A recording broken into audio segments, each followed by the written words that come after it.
14th January 1992.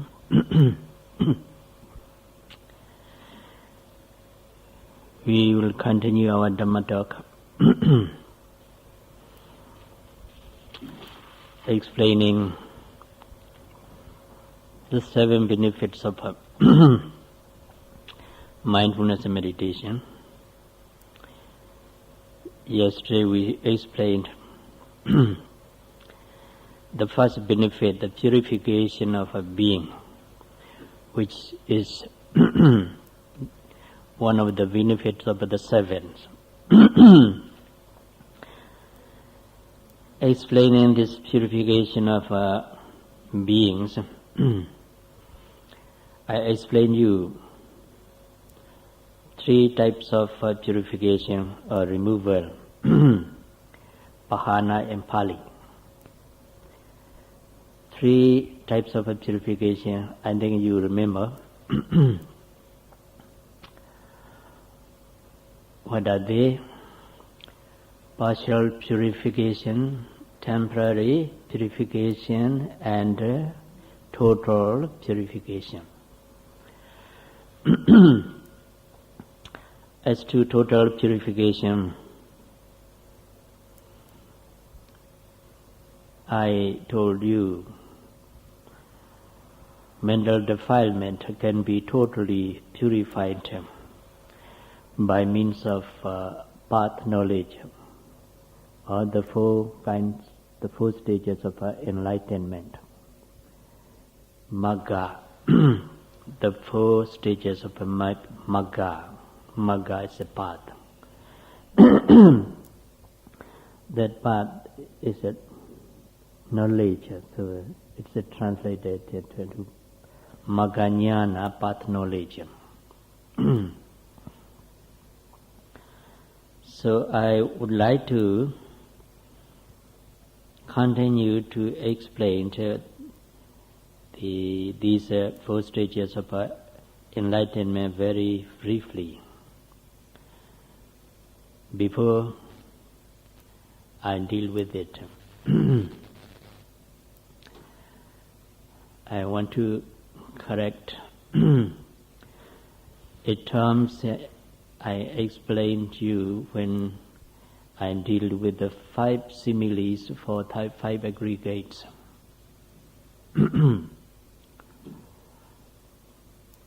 That day, the simile of an aggregate of a physical phenomena. What is it, the simile? Sponge. Yes. It's not sponge. Better to have a foam.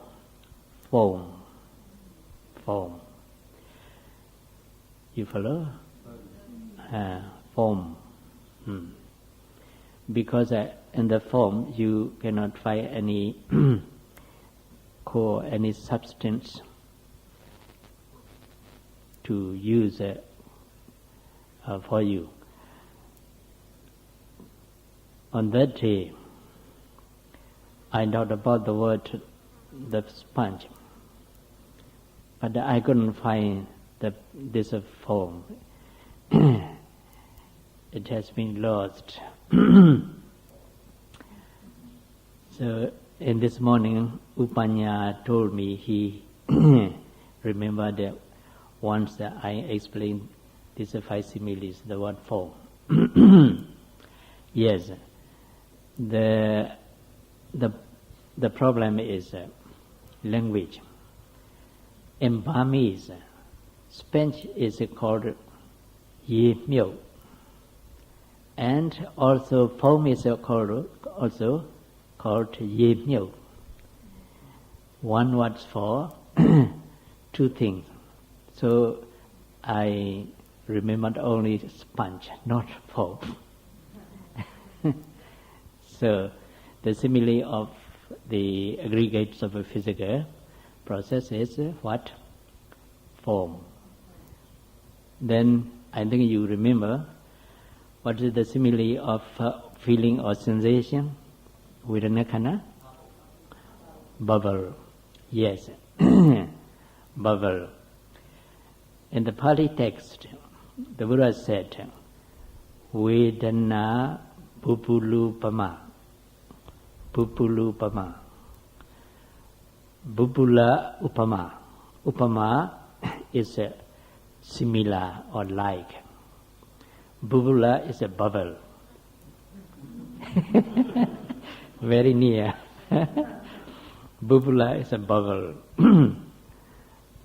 Vedana is a feeling. The feeling is like a bubble. Bupula. The same, and there's the same family. The two words. Yes. What is the simile of perception? Huh? Mirage. Huh?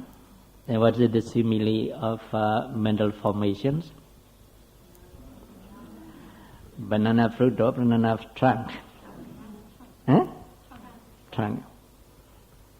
Can't you use it, the fruit? No, why? Yes. Then what is the simile of the consciousness, aggregate of consciousness? Conjure, yes. You remember. Very good. Then I'll continue to explain the 4 stages of enlightenment.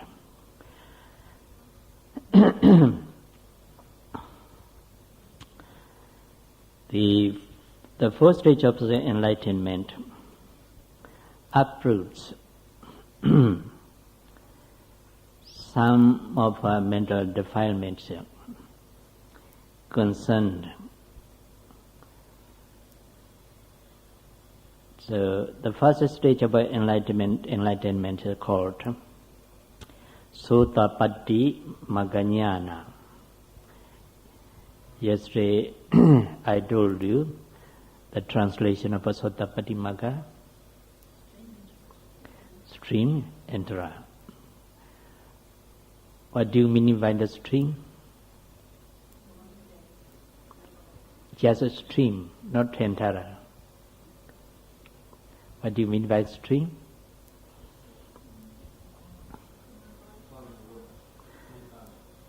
Noble Eightfold Path. Because Sotapanna, the first noble person, begins to enter the current or the stream of a Noble Eightfold Path. But as you know, as soon as he has entered that path, he realizes the Nibbana, the cessation of suffering. In the same way, in the other stage of stages of enlightenment too, as soon as the noble person has attained the second part, he realizes the cessation of suffering, Nibbana.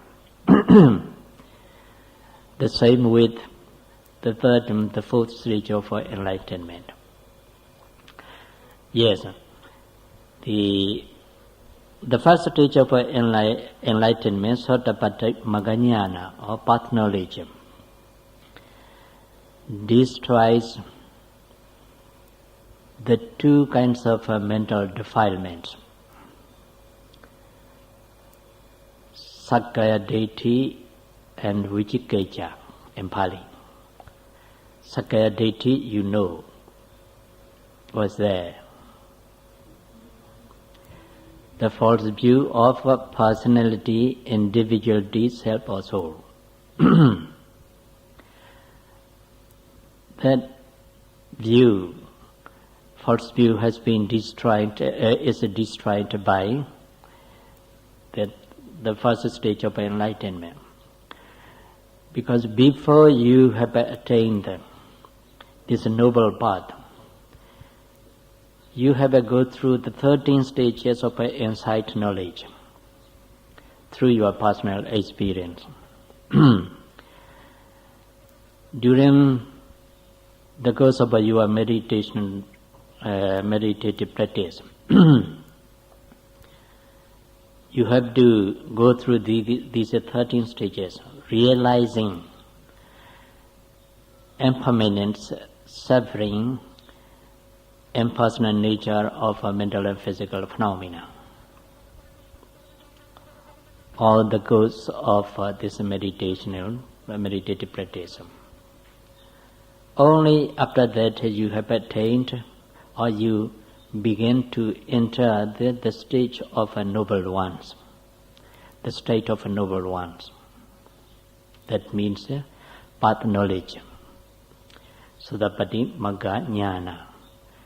So, even while you are practicing this vipassana meditation and going through all these 13 stages, you have thoroughly realized that these 3 characteristics of existence. What are they? Impermanence, suffering, impersonal nature. Then, say, when you are mindful of the pain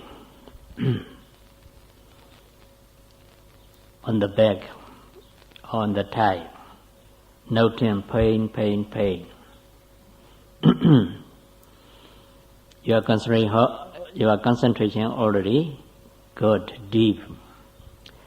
So the noting mind penetrates into the center of the pain. It doesn't go out very often, but sometimes it tends to think about the pain. But when you put enough effort, more effort in the noting, it doesn't think, and then it penetrates into the center of the pain. Then you realize that this is the pain, unpleasant physical sensation. Then you know, because there's a pain, then the mind that notes the pain arises. There's a dual process of noting mind and painful sensation or unpleasant feeling process. When you are realizing the pain in that way, you do not find it in your body or on your thigh or in your back. You do not find it. Where do you find it? In the sky or in the ground? Huh? Where do you find it? You find it is separate from your body. Sometimes you lost the sense of your body. What you are realizing at this moment, at that moment is just pain, and the mind that notes it. Then, in that case, do you identify the pain with yourself? Yeah? No. Did you take the pain to be a person, a being, an I? Actually, you do not feel painful at that moment. You are just realizing the process of unpleasant physical sensation, the pain, and the mind that notes it, that's all. So, even in this stage of insight knowledge and the course of vipassana meditation, you can destroy the false idea of a person, a being, and I know, a you. Partially. Then, would you have this idea of a person, a being, when you have been enlightened?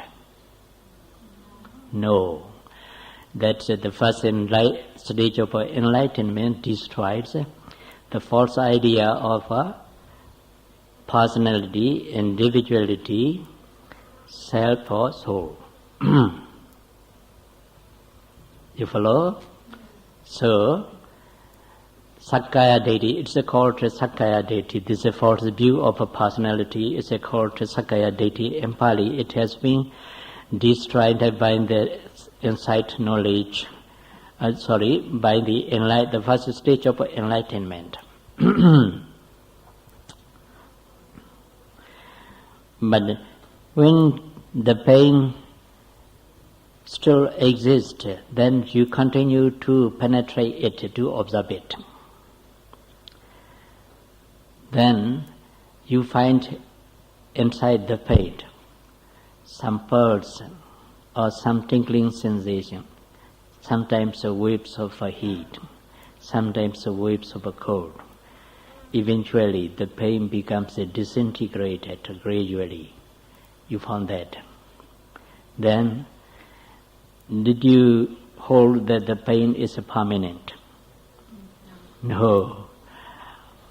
What you know is the pain is impermanent. It's subject to rising and passing away. Then you come to realize the impermanency of a painful sensation or the unpleasant physical process, unpleasant sensation of a physical process. Anicca. Then when you see the pain as unbearable or the unpleasant physical sensation, do you regard it as a happiness? No. Sukha. Huh? You do not regard it as a sukha. Yeah? What do you regard it? Dukkha, suffering, a lot of suffering. I'm afraid of it, so I don't want to sit. I want to walk and walk. So then there you find suffering, dukkha, of Vedana Khanda, feeling, sensation of a physical process. And again, but this dukkha is not very deep dukkha. This realization of this kind of a dukkha is not very deep. Because, say, if an insect bites you, do you have a dukkha or sukha? Dukkha. But not very deep. Yes. I have already told you one of the dukkhas, sankhara dukkha. Have you heard of? No, not yet. Yes. I told you the dukkha means the mental state, the mental state which is being constantly oppressed by constant arising and passing away of a mental and physical phenomena. Have you heard of it? Repeatedly I explain you. Yes.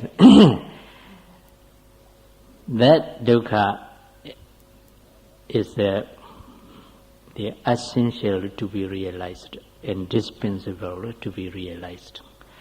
When you see constant arising and passing away of a mental and physical phenomena, you begin to feel this phenomena is ever oppressed by the arising, constant arising and passing away. That is dukkha, sankhara dukkha. Yes, when you continue to observe the painful sensation and penetrate into the pain, when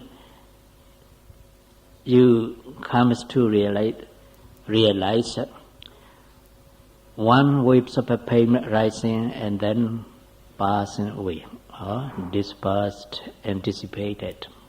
Then another waves comes up and disappear. Then another waves of pain comes up, disappear. Sometimes some of you describe it as layers and layers of painful sensation. You have experienced. Then, if you feel layers and layers of painful sensation, the appearance and disappearance, it means impermanence and suffering. Dukkha, anicca and dukkha. Then you do not take it to be a person, a being, a self or a soul, because it's ever changing and subject to about rising and passing away. You know that. So it's neither a person nor a being, neither a soul or no self, nor a self. Anatta. Then you come to realize anicca, dukkha, and anatta. Then even while you are realizing mental and physical process and their true nature, in the course of vipassana meditation, you can destroy this false idea of a person, a being, and I know as you. Then when you have attained the first path, the noble path, the first stage of enlightenment, you don't have any idea of a person or being. So, this false view of a personality, individuality has been destroyed by the first stage of enlightenment. Then here, why can you destroy, can you uproot this defilement, false view of a personality, individuality? This is a question. You can answer this question very easily. Why can this noble one destroy this false view of a personality, individuality, sakkaya deity?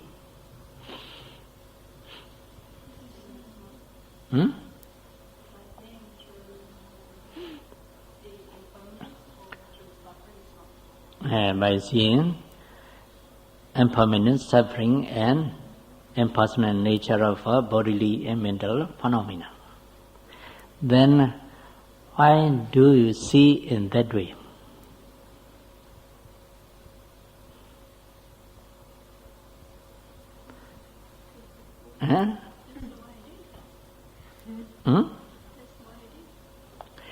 Yes, why do you see this mental and physical phenomena just ever-changing phenomena or impermanent suffering and impersonal nature? The characteristic of existence. Yes, why do you realize that this is a characteristic of existence and it's the true nature? Yes, why do you realize this arising and passing away of a mental physical phenomenon? The mind is purified because concentration is very deep. Then why is this mind purified?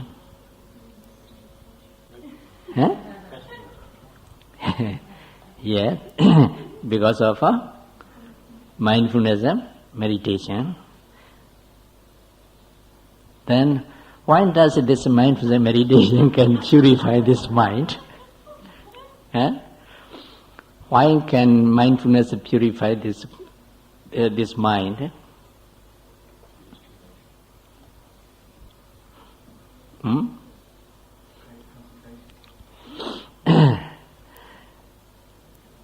Because this is the correct technique of mind meditation.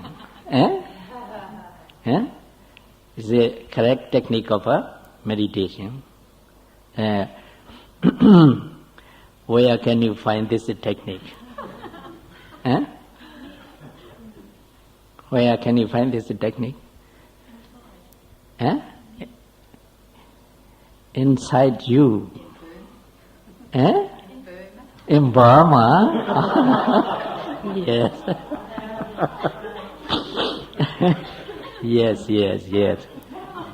Because Burmese Mahatheras, Burmese Mahathera revived it. Eh? So, yes, you can find this way of purifying mind in the discourse of Mahasatipatthana Sutra. Is it right? Or in the teaching of the Buddha. Eh? Then, this noble way of purifying mind and destroying defilement can be found in the teaching of the Buddha. Then, is this way correct? Huh? It's the right path or wrong path? Right path. Why?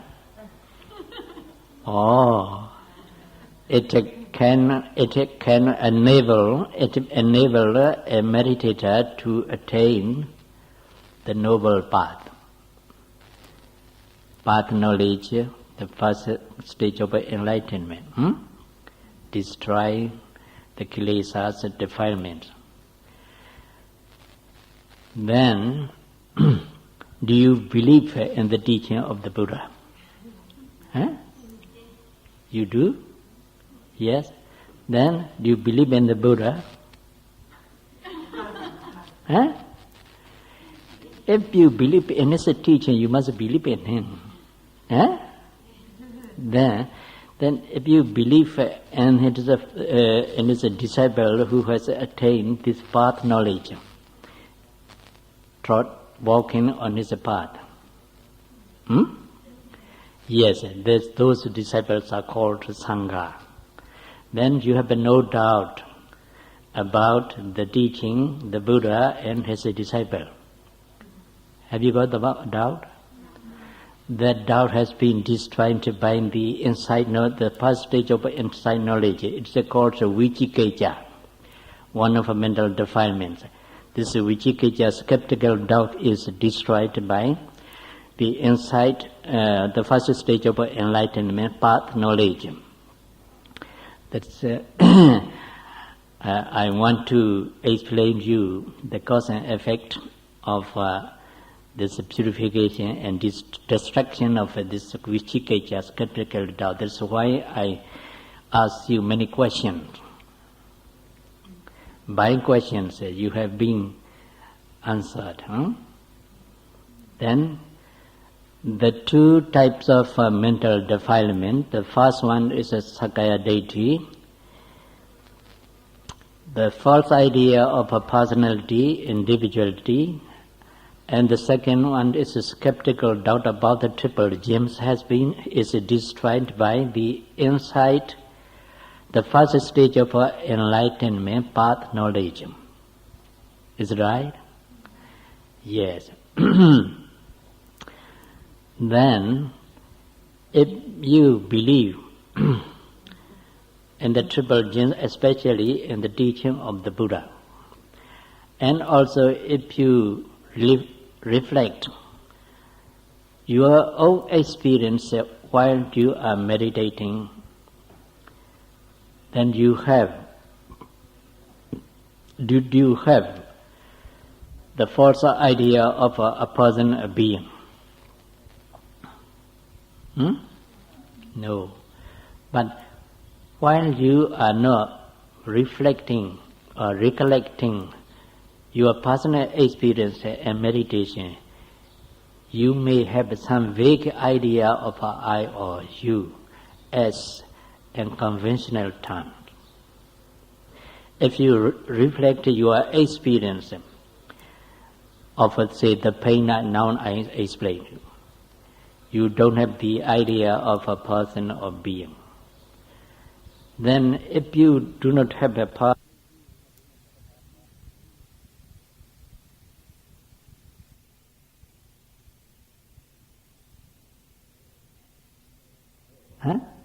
No, mental defilement arises depending on the idea of a I or you, a person, a being. So when you have, this is a I, that I have a great desire to be a prime minister, that I have a desire to be rich, a millionaire or billionaire, that I have a desire to be a handsome man, a pretty girl. That desire arises depending on the idea of a person, a being. So when you have no idea of a person, a being, and see just a the body-mind process as just a natural process of a mentality and physicality which are arising in passing away, do you have any defilement? No, at that moment. But when you are not reflecting or recollecting your experience while you are practicing Vipassana meditation, you may have some big idea of a I or you, a person or being, as conventional terms. Conventional terms. That conventional terms or names. The names are necessary to know the object and to communicate with each other. Is it necessary? Yes. So the name is not reality, it's a concept. So we have to name, this is our Buddha. The Buddha refers to one who has been enlightened about 2,578 years ago. So to tell about him, we have named him as a Buddha. That's the name. Then the name Buddha is a reality or concept.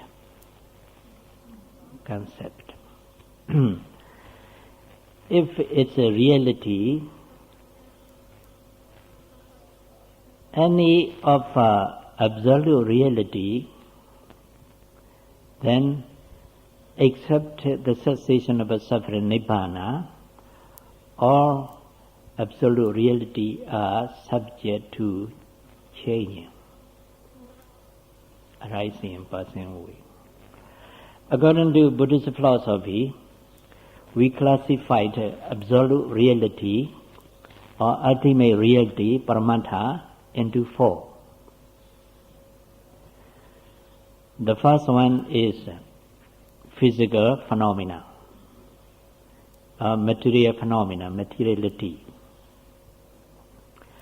The second is a consciousness, a pure consciousness, without any mental concomitant or mental associates. The third one is cetasika, we call it. It is a mental concomitant. The mental state that arises together with the consciousness is called mental concomitant. Lobha, greed is a mental concomitant. When the consciousness recognizes the desirable object, then one of the mental state will judge it's a desirable. Then you feel it's a good. When you feel it's a good, then you desire it. Then desire arises. Then greed arises. So these mental concomitants are arising together with the consciousness, so they are called mental concomitants. Sometimes I use mental associates. They are the third group. Altogether 52 in number. Cetasika, this is mental concomitants. 52 in number. Then the fourth one is nibbana, the cessation of suffering.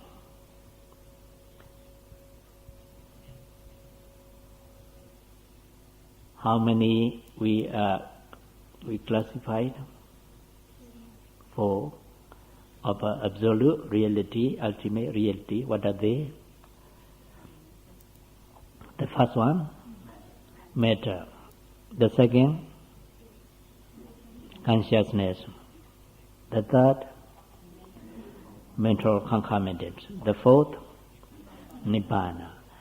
Of these 4 kinds of absolute reality, paramatthas, except nibbana, the other 3 are subject to impermanence.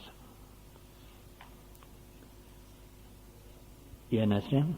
The other 3 are subject to impermanence. Matter, material process, consciousness, and mental concomitants, all these are subject to impermanence. They are ever changing. Why they are impermanent? Why are they impermanent? Because they arise and passes away. Then why do they arise and pass away?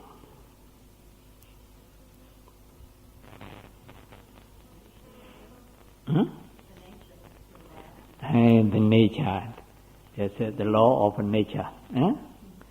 Yes, because there is causes to give them rise to causes.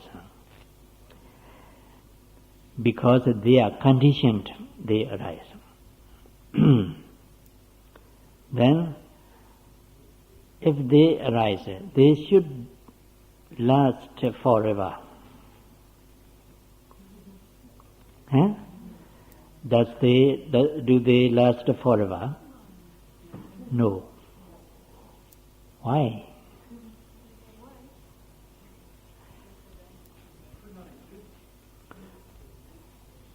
They exist for a moment. Why they cannot last forever? It's very easy. You overlook one point. Yes, because they arise, so they pass away. It's right? Yes. Because they arise, they pass away. Unless they arise, they won't pass away.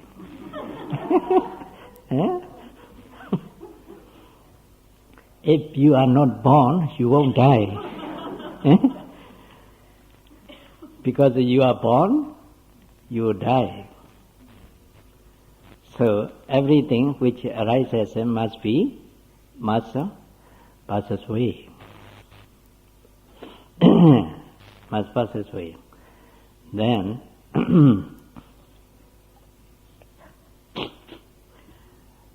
this is the nature of Paramatha, absolute reality. So, except the cessation of suffering, Nibbana, every Paramatha or absolute reality arises and passes away are subject to impermanence. Then we should consider the names. Does the name arise?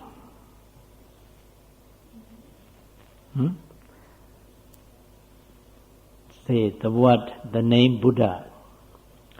The name Buddha, does the name Buddha arise? When does arise it?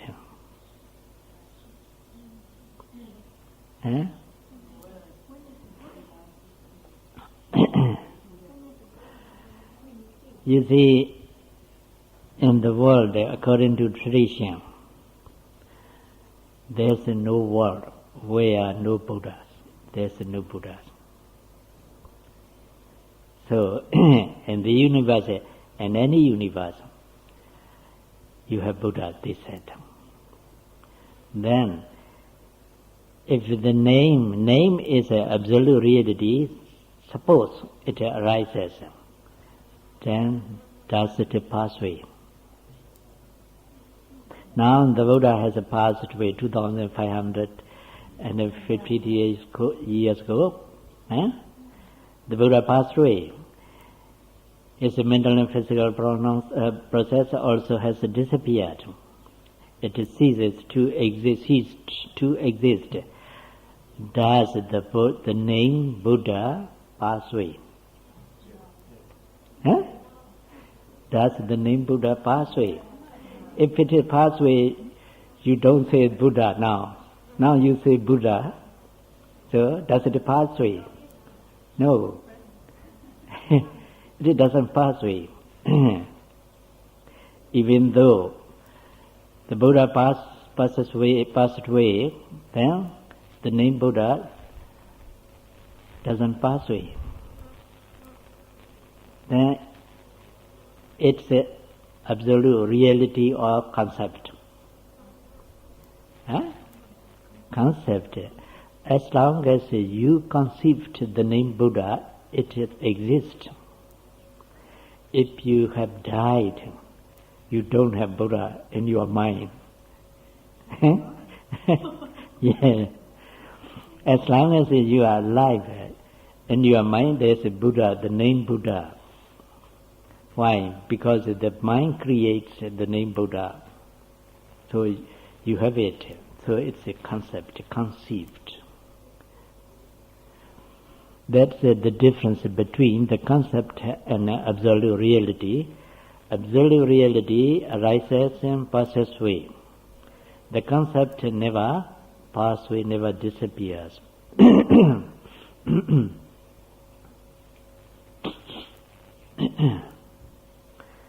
Then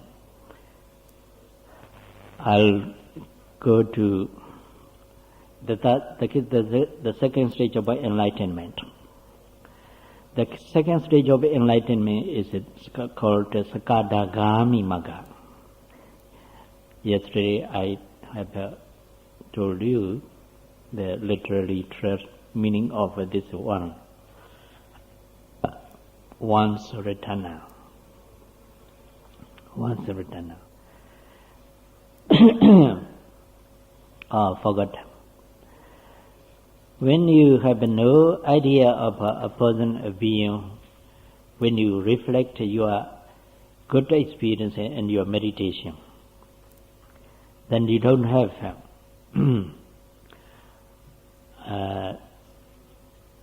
defilements which is destroyed by the first stage of enlightenment. So, even though you have the vague idea of a person or being, because you haven't recollected your experience, then you don't have any mental defilement strongly.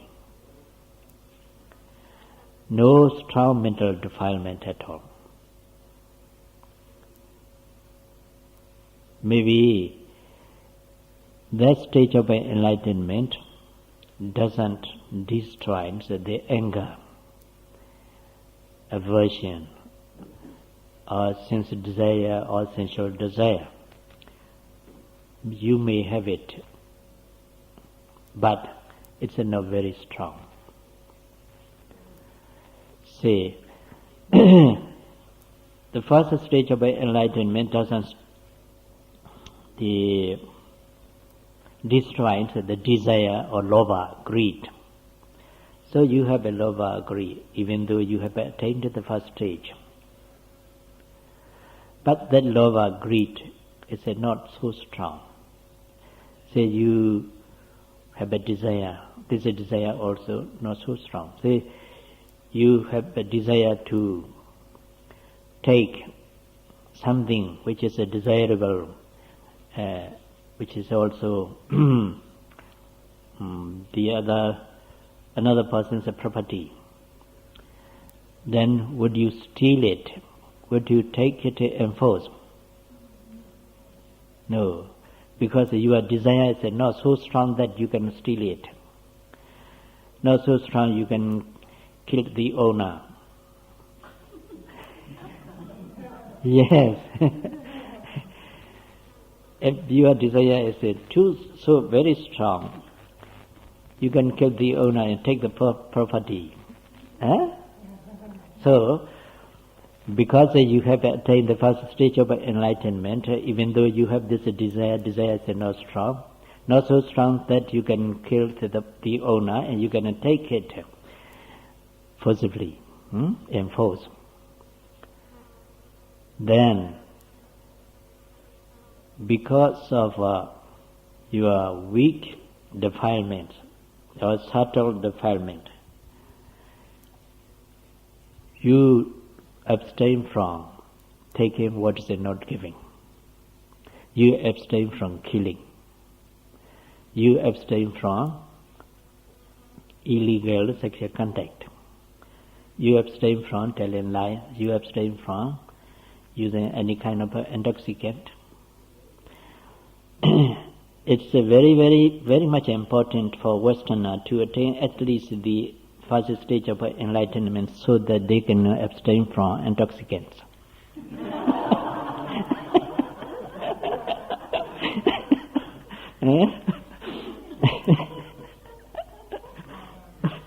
So try to avoid their reason is cold, very cold. The reason. Yes. When you are able to abstain from bad deeds, bad speech, bad deeds such as killing, stealing, bad speeches such as telling lies, backbiting, slandering, and so on, then you won't have the very bad result of your karma, because your karma is not so evil, not so gross.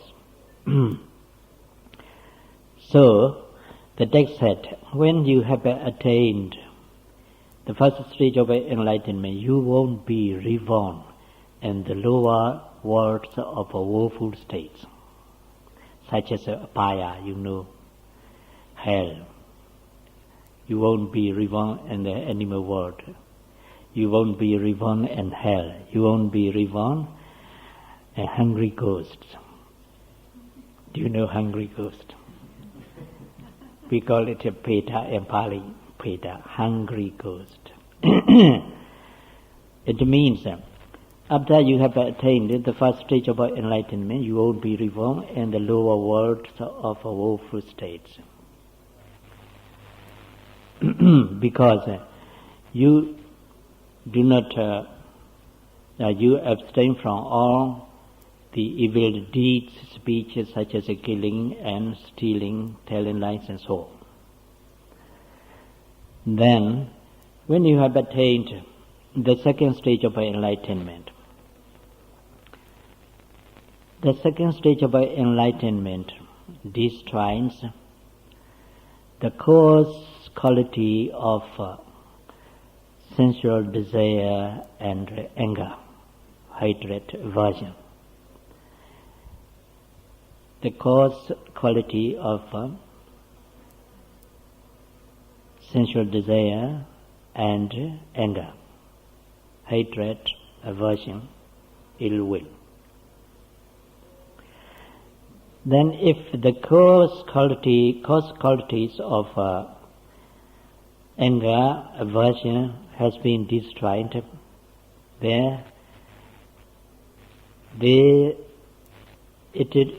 it cannot destroy the tender or subtle qualities of sensual desire and anger. It's left untouched by the second stage of enlightenment. Then your desire or greed becomes weaker and weaker, subtle and more and more subtle. In the same way that anger also becomes weaker and weaker. Because you are not able to destroy the anger totally, you have sometimes anger arising, when, say, you are insulted by someone, or when you think about an undesirable thing, you may have the anger arising, but it's very subtle, even though you may not know it as an anger. Because the second stage of enlightenment has been destroyed, the coarse qualities of sensual desire and anger. That's a Sakadagami Mega. Then another one, Anagami Mega. I have told you the translation, non-returner. The third stage of enlightenment. It destroys all of sensual desire and all of anger, hatred, aversion, ill will.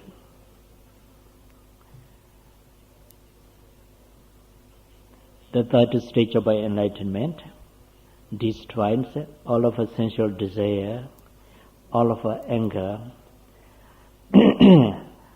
without exception, completely destroyed. He is called Anagami, the third noble one. Sotapatti is the first noble one. Sakadagami is the second noble one. The Anagami is the third noble one. He has no sensual desire at all.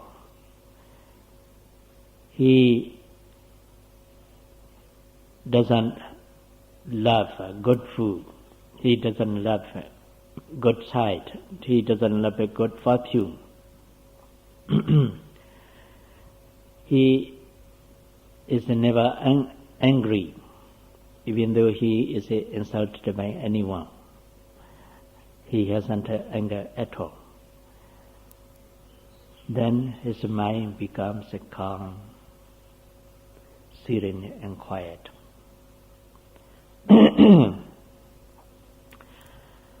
In the time of the Buddha, one of a billionaire, named Visakha, together with the king Bimisara, went to Veluna monastery where the Buddha was residing at the time and listened to the discourse given by the Buddha. When the Buddha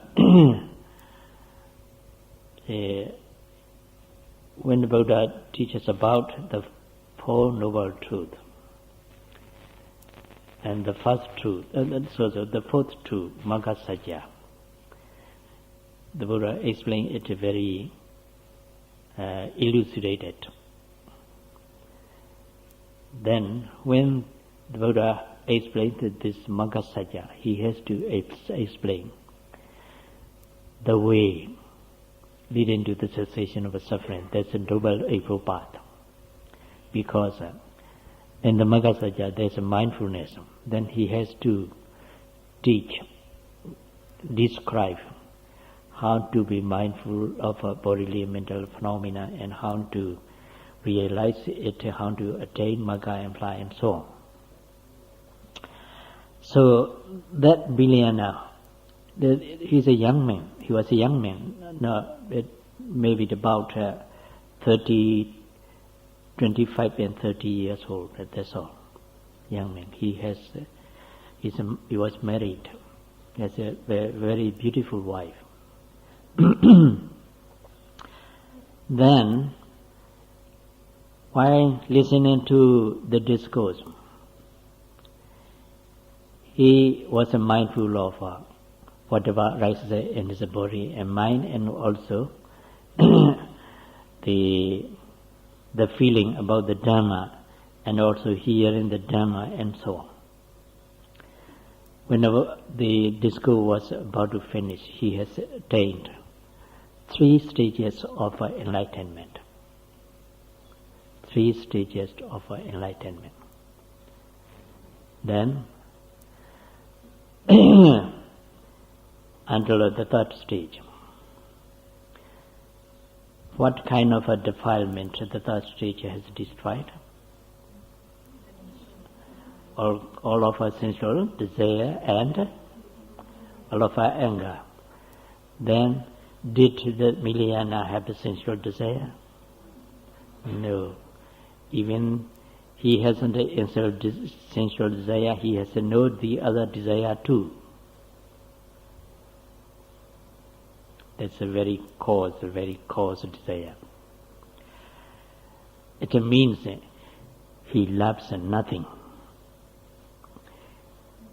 He loves no property, he loves no living being, he loves non-living thing, no living things. He loves no non-living things. Then he hasn't any anger rise. Then he went home back.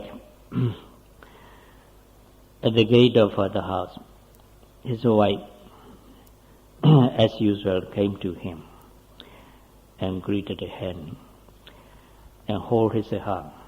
Then Vilayana very gently pushed it off. Very gently pushed it off. Then again, the young wife holds his arm. Then again, the Vilayana, then very tenderly pushed it forward. The wife was very much surprised at the manner this man did. But she didn't ask any question. She looked at the face of Vilayana. The face is very shy, very gracious, calm and tranquil. Then she judged nothing was wrong. There must be some reason. She is very wise. She didn't ask any question. Then continue inside the house. He prepared food for him. He didn't take the food because when he has attained the second stage, the third stage of enlightenment, he has no sensual desire, so he has no desire for food. Though he didn't take any substantial food after midday, so he didn't take the food. Then the wife get puzzled. The time's up. The time's up. We'll continue tomorrow. So may all of you be able to attain the third stage of enlightenment, at least in this retreat, achieve the cessation of suffering.